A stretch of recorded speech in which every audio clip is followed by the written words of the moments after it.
ओम। चतुर्थों अध्याय। इंद्र आदि देवताओं द्वारा देवी की स्तुति। सिद्धि की इच्छा रखने वाले पुरुष जिनकी सेवा करते हैं तथा देवता जिन्हें सब ओर से घेरे रहते हैं, उन जया नाम वाली दुर्गा देवी का ध्यान करें। उनके श्री अंगों की आभा काले मेघ के समान श्याम है। वे अपने कटाक्षों से शत्रु समूह को भय प्रदान करती है। उनके मस्तक पर आबद्ध चंद्रमा की रेखा शोभा पाती है। वे अपने हाथों में शंख चक्र कृपाल त्रिशूल धारण करती हैं। उनके 3 नेत्र हैं। वे सिंह के कंधे पर चढ़ी हुई हैं और अपने तेज से तीनों लोकों को परिपूर्ण कर रही हैं। ऋषि कहते हैं, अत्यंत पराक्रमी दुरात्मा महिषासुर तथा उसकी दैत्य सेना के देवी के हाथ से मारे जाने पर इंद्र आदि देवता उनको प्रणाम करने के लिए गर्दन तथा कंधे झुकाकर उन भगवती दुर्गा का उत्तम वचनों द्वारा स्तोत्र करने लगे। उस समय उनके सुंदर अंगों में अत्यंत हर्ष के कारण रोमांच हो रहा आया था। देवता बोले, संपूर्ण देवताओं की शक्ति का समुदाय ही जिनका स्वरूप है तथा जिन देवी ने अपनी शक्ति से संपूर्ण जगत को व्याप्त कर रखा है, समस्त देवता और ऋषियों की पूजनीय उन जगदम्बा को हम भक्ति पूर्वक प्रणाम करते हैं। वे हम लोगों का कल्याण करें। जिनके अनुपम प्रभाव और बल का वर्णन करने में भगवान शेषनाग, ब्रह्मा तथा ऋषि महादेव जी भी समर्थ नहीं है। वे भगवती चंडिका का संपूर्ण जगत का पालन एवं अशुभ भय का नाश करने वाले का विचार करें। जो पुण्य आत्माओं के घेरे में स्वयं ही लक्ष्मी रूप से पापियों के यहाँ दरिद्रता रूप से शुद्ध अंतकरण करने वाले पुरुषों के हृदय में बुद्धि रूप से, सत्य पुरुषों में श्रद्धा रूप से तथा कुलीन मनुष्य में लज्जा रूप से निवास करती है, उन आप भगवती दुर्गा को हम नमस्कार करते हैं। देवी, आप संपूर्ण विश्व का कल्याण कीजिए। देवी, आपके इस अचिंत्य स्वरूप का, असुरों का नाश करने वाली भारी पराक्रम का तथा समस्त देवताओं और दैत्यों के समक्ष युद्ध में प्रकट किए हुए आपके अद्भुत चरित्रों का हम किस प्रकार वर्णन करें। आप संपूर्ण जगत की उत्पत्ति में कारण हैं। आप में सत्वगुण, रजोगुण, तमोगुण ये तीनों गुण मौजूद हैं, तो भी दोषों के साथ आपका सत्संग नहीं जान पड़ता। भगवान विष्णु और महादेव जी आदि देवता भी आपका पार नहीं पाते। आप ही सबका आश्रय है। यह समस्त जगत आपका अंशभूत है, क्योंकि आप सबकी आदिभूत अव्यकृता परा प्रकृति हैं। देवी, संपूर्ण यज्ञों में जिसके उच्चारण से सब देवता तृप्ति लाभ करते हैं, वह स्वाहा आप ही हैं। इसके अतिरिक्त आप पितरों की भी तृप्ति का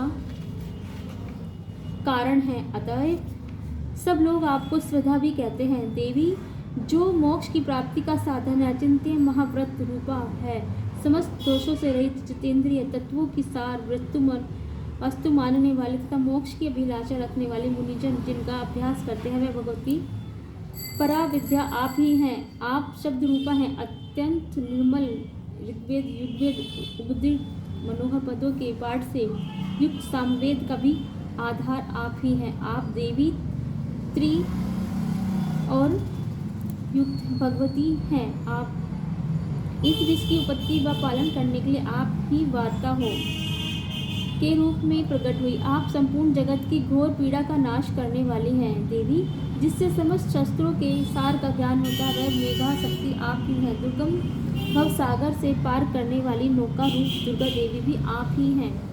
आपकी कहीं भी आसक्ति नहीं। कैटभ के शत्रु भगवान विष्णु के वक्षस्थल में एकमात्र निवास करने वाली भगवती लक्ष्मी तथा भगवती चंद्रशेखर द्वारा सम्मानित गौरी देवी भी आप ही हैं। आपका मुख मंद मुस्कान से सुशोभित निर्मलपूर्ण चंद्रमा से बिंब का अनुकरण करने वाला और उत्तम स्वर्ण की मनोहर कांति से कामनीय है, तो भी उसे देखकर महिषासुर को क्रोध हुआ और सहसा अपने उस पर प्रहार किया। वह बड़े आश्चर्य की बात है। देवी, वही मुख जब क्रोध से युक्त होने पर उदय काल के चंद्रमा की भांति लाल और तनी हुई भुवों के कारण विकराल उठा, तब उसे घोर देखकर भी महिषासुर के प्राण तुरंत नहीं निकल गए। वह उससे भी बढ़कर आश्चर्य की बात है, क्योंकि क्रोध में भरे हुए यमराज को देखकर भला कौन जीवित रह सकता है। देवी, आप प्रसन्न हो। परमात्मा रूपा आपके प्रसन्न होने पर जगत का अदम्य होता है और क्रोध से भर जाने पर आप तत्काल ही कितने कुलों का सर्वनाश कर डालती हैं। यह बात आप सभी अनुभव से आई है, क्योंकि महिषासुर की यह विशाल सेना क्षण भर में आपके कोप में नष्ट हो गई है। सदा अबुद्ध प्रदान करने वाली आप निरंतर प्रसन्न रहती हैं। वे ही देश में सम्मानित हैं, उन्हीं को धन और यश की प्राप्ति होती है, उन्हीं का धर्म कभी शिथिल नहीं होता। देवी आपकी ही कृपा से पुण्य आत्मा पुरुष प्रतिदिन अत्यंत श्रद्धापूर्वक सदा अब सब अपने धर्मानुकूल काम करता है और उनके प्रभाव से स्वर्गलोक में जाता है। इसलिए आप तीनों लोकों में निश्चय ही मनोवांछित फल देने वाली माँ दुर्गे आप स्मरण करने पर प्राणियों का भय कर लेती हैं और स्वस्थ महापुरुषों द्वारा चिंतन करने पर उन्हें परम कल्याणमयी बुद्धि प्रदान कर देती हैं। दुख दरिद्रता और भय हरने वाली देवी आपके सिवा दूसरी कौन है जिनका चित्त सबका उपकार करने के लिए सदा ही दयाद्र रहता हो। देवी, इन राक्षसों के मरने से संसार को सुख मिले तथा ये राक्षस चिरकाल तक नरक में रहने के लिए भले ही पाप करते हों, इस समय संग्राम में मृत्यु को प्राप्त कर स्वर्गलोक में जाएं। निश्चय ही यही सोचकर आप शत्रुओं का वध करती हैं। आप शत्रुओं पर शत्रु का प्रहार क्यों करती हैं? समस्त असुरों ने शस्त्री पात मात से ही भस्म क्यों नहीं कर देती? इसमें यह एक रहस्य है। ये शत्रु भी हमारे शस्त्रों से पवित्र होकर उत्तम लोकों में जाएं। इस प्रकार उनके प्रति भी आपका विचार अत्यंत उत्तम रहता है। खड़ग के तेज पुंज की भयंकर दीप्ति से तथा उनके त्रिशूल के अभद्र भाग की घनीभूत प्रभा से चौंधिया कर जो असुरों की आंखें फूट नहीं गई, उन्हें उसमें कारण यही था कि वे मनोहर रश्मियों से युक्त चंद्रमा के समान आनंद प्रदान करने वाले आपके सुंदर स्वरूप मुख का दर्शन करते थे। देवी, आपका शील दुराचारियों के बुरे बर्ताव को दूर करने वाला है। साथ ही यह रूप ऐसा है जो कभी चिंतन में भी नहीं आ सकता, जिसकी कभी दूसरों ने तुलना भी नहीं हो सकती, तथा आपका बल और पराक्रम तो दैत्यों का नाश भी करने वाला है, जो कभी देवताओं के पराक्रम को नष्ट कर चुके थे। इस प्रकार आपने शत्रुओं पर भी अपनी दया ही प्रकट की है। वरदायिनी देवी, आपके इस पराक्रम की किसके साथ तुलना की जा सकती है तथा शत्रुओं को भय देने वाला अत्यंत मनोहर रूप, ऐसा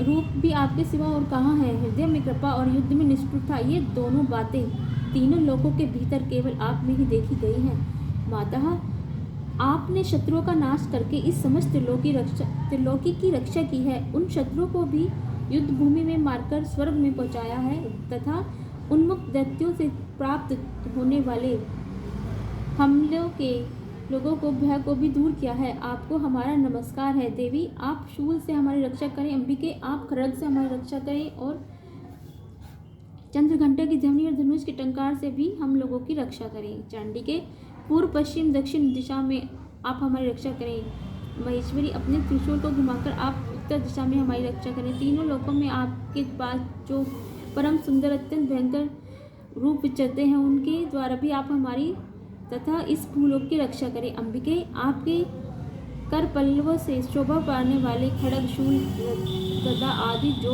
अस्त्र हो, उन सबके द्वारा आप सब ओर से हम लोगों की रक्षा करें।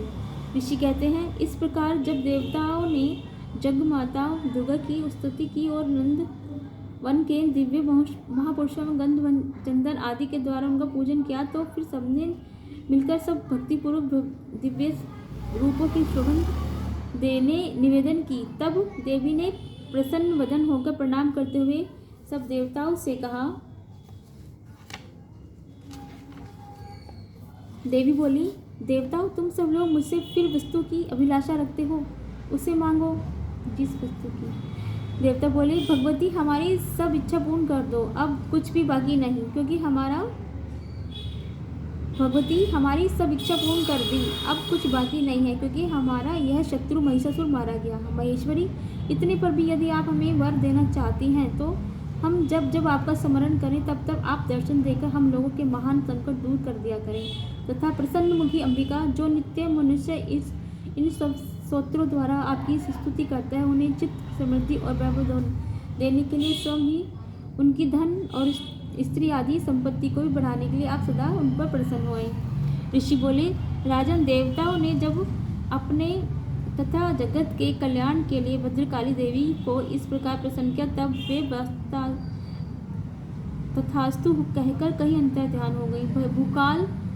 भूपाल इस प्रकार भूपाल के तीनों लोगों का हित चाहने लगी। देवी जिस प्रकार देवताओं के शरीर में प्रकट हुई सब कथा मैंने यह कह सुनाई। अब पुनः देवताओं का उपकार करने वाली देवी, दुष्ट दत्त तथा निशुंभ का वध करने वाली, हम सब लोगों की रक्षा करने के लिए गौरा देवी के शरीर में जिस प्रकार प्रकट हुई, हम सब लोगों को की भक्त करने के लिए गौरी देवी ने शरीर से जिस प्रकार प्रकट हुई थी, वह सब प्रसंग रूप से मुझसे सुनो।